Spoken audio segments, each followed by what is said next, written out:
Hey everyone! So a couple of years ago I came across these two videos by the YouTuber Craftsman Steady Crafting on how to make your own custom Lego minifigs. And I was really impressed by how easy it looked and by the results that he got that I decided I wanted to try it for myself. And my minifigs turned out really, really good. I'm really happy with them. But I did end up changing his process quite significantly just to fit my own setup because I didn't have all the same tools that he had, I didn't have all the same materials or resources, so I just altered it a little bit to fit my own setup. And I figured I'd share my process with you guys so you can make your own beautiful minifigs. So here's what you're going to need. You're going to need access to a laser printer. Any printer that's going to be at a library or an office building or a school is laser, so you can use one of those if possible. You're going to need some acrylic medium. This is basically an acrylic paint without any color in it. It's see-through. I use this Liquitex glazing medium just because I already had it from my days when I was painting. You could also use gesso or Mod Podge, which are available at any art store. You're also going to need just a bucket for water, maybe a ruler and some scissors and a pen knife, masking tape, some clear spray paint for the very end, one that's approved for plastics. And of course you're also going to need some Lego and a couple paintbrushes. Alright, let's get started. Oh, you're also going to need, a drawing software of your choice. I use Photoshop, but you can really use anything that you want. So the first thing that we're going to do is we're going to draw out our designs for printing on our Lego. In the description of this video, you're going to see a link to a PDF, and on that PDF, there's going to be all of these templates that I use, so you can download them yourself. The first one we have here is one that I made. It's the eye placement template. So this is kind of in the modern style of Lego with the shines in the eyes. But if you want sort of the old style, which is like the cute little dot eyes, go and see Craftsman's original video. He has a template for that there. The next one I have is this template for just the torsos and the legs and the arms. I couldn't find who made this. It seems like it's kind of an old file, but that's on the PDF as well. And lastly, I use this. It's the Lego color guide from Bricklink. So this is just like the official colors that Lego uses, and since I'm a little bit obsessive with my creative work, I like to use the official colors in my designs. So first thing you want to do is draw your designs out. I use Photoshop just because that's what I have, but you could also use Photopea, which is a free alternative. But really all you need in your drawing software is just the ability to scale things up and down with reasonable precision. And the thing I really like about those two softwares is that they both have this handy symmetry tool under the draw tool, which is just really nice for drawing faces or for drawing the outfits because you can get perfect symmetry from them. So once you've drawn out all of the designs that you want, you're going to drag them over to the last template that I have here, which is the print template. So I adapted this directly from the one Craftsman had. I just added the torsos at the bottom and scaled them down so they're the right size for print. So there we have it. So this process can involve a lot of trial and error. So I like to really just fill up my whole page with faces before I print it. Just as, especially if you're paying for the print, you pay the same amount if you're printing one face as if you print 20, so you might as well print 20. And then before you're actually going to print it out, you're just going to flip the image horizontal. So in Photoshop, that's under Image, Image Rotation, and Flip Canvas Horizontal. This is because when you're applying the designs to the brick, they're all going to be mirrored. So especially if you have any text on there, you want to make sure you don't skip this step. And you're just going to save your file as a PDF.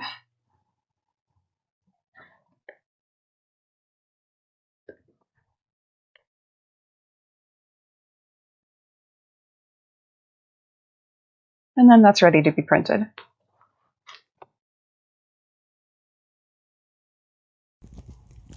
So I've flipped all of my designs horizontally and I have printed them out on a laser printer. So the next thing that we're going to do before we attach them to the brick is to add the highlights. So you'll see here on this little character, she's got white in her eyes and in her teeth and a little pink mouth. So to do that, we're going to be adding white paint onto these designs here to make sure that it shows through on the brick. So I'm just going to be using this really cheap white paint and just a little tiny brush. You don't need much of this white, just a very, very thin layer will do. You can even water it down if you need to. And you're just going to cover it over the, any spot on the design that's going to be lighter than the brick underneath. So for this guy over here, I would cover the entire orange visor because it's going over a darker brown brick. And for her, I'm going to put it over her blue eyes and her teeth and her mouth. So just a really nice thin coat. If we put it on too thickly, it's going to cause problems later, so just a little bit is enough.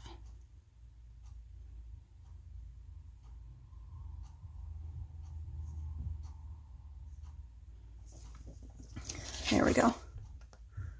That looks all right to me. So now we're just going to let this dry. By the way, these blank Lego heads are usually pretty easy to find on Bricklink for cheap, but I've never found a blank torso for a price that I like, so I just buy the cheapest printed torsos that I can find, and I rub the print away on an eraser. It's just a regular eraser. It works perfectly. All of the figs I've made used to have prints on the torsos, and you can't tell at all, so.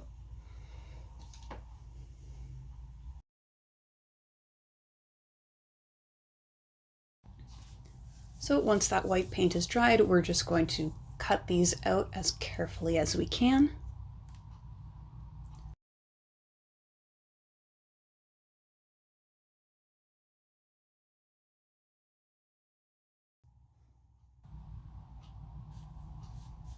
There we go. Once it's all cut out, we're going to attach it to our bricks. So I have right here, I have a little blank minifigure head.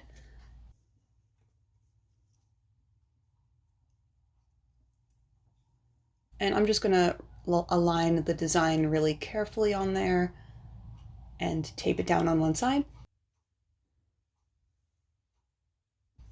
Then I'm going to get my acrylic medium.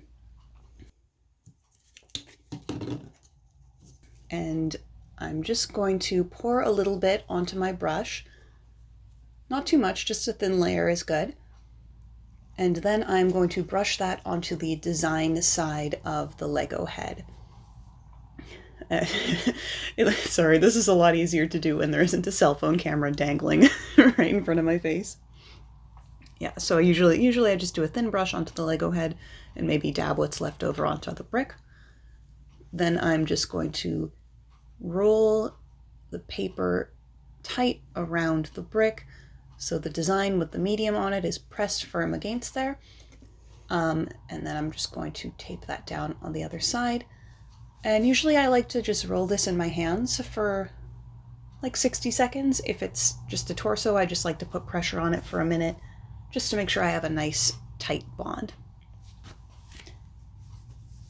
Then once those 60 seconds have passed, we're just going to leave this to dry for, I like to do just about an hour.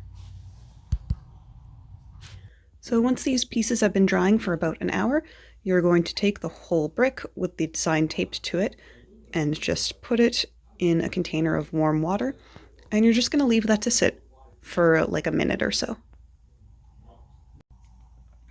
So these have been soaking for a minute or so, and now you're just going to take them out of the water and gently peel off the tape.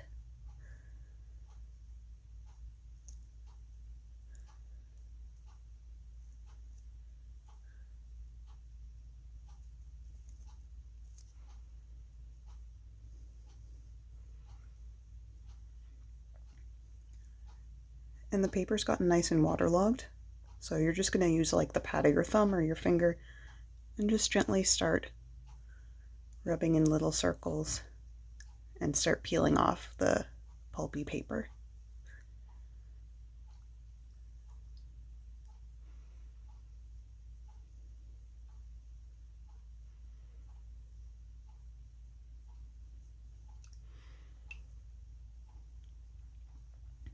look at how fast that was. I find that some of the colors of Lego are more cooperative than others. The white is usually pretty easy to get all the paper off of pretty quick. Other colors are more stubborn. Black is more stubborn, dark red is more stubborn. But, you know, they're all doable. Just some take a little more patience than others. So you're just going to keep dunking it back in the water and rubbing the paper away.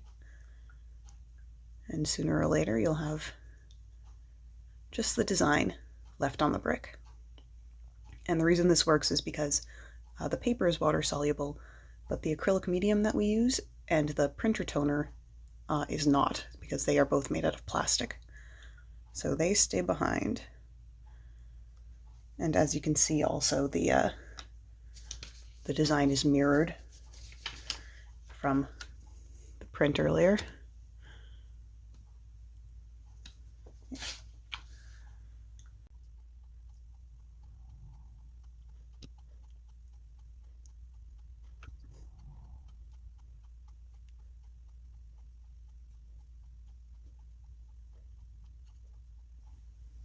Oh, I was worried that I had put this one too low down on the brick, but it actually looks like the placement's just right. And that's something that you're going to get a feel for the more you practice.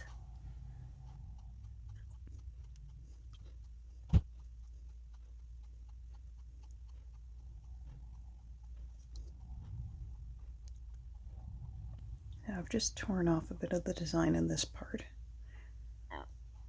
but I can just go back in and fix that with paint later if I need to.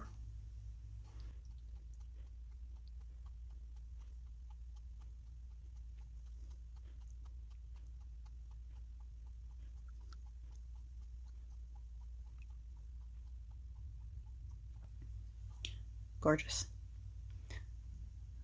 So once you've got all the paper done and it's dry, you're ready to seal this up with whichever, you know, spray paint sealant you want to use.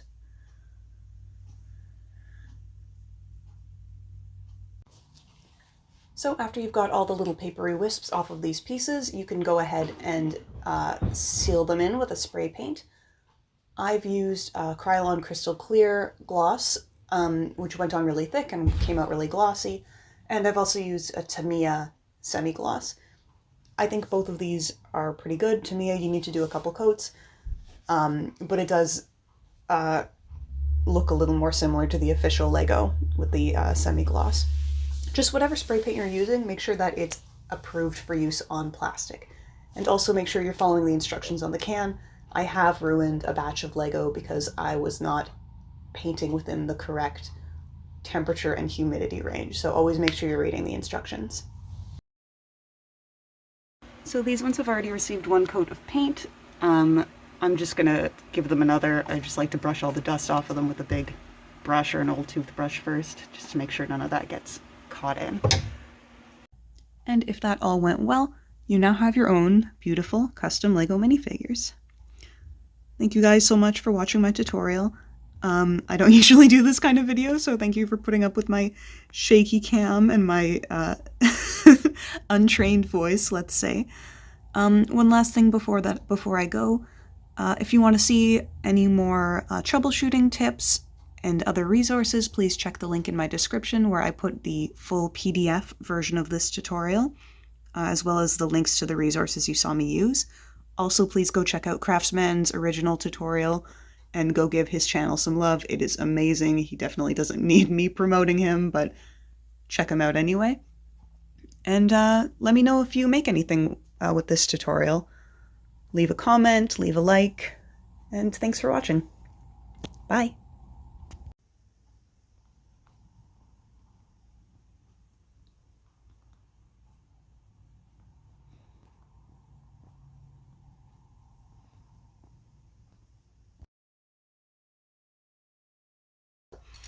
Some clear spray paint for the very end, a bucket to put water in, some masking tape, and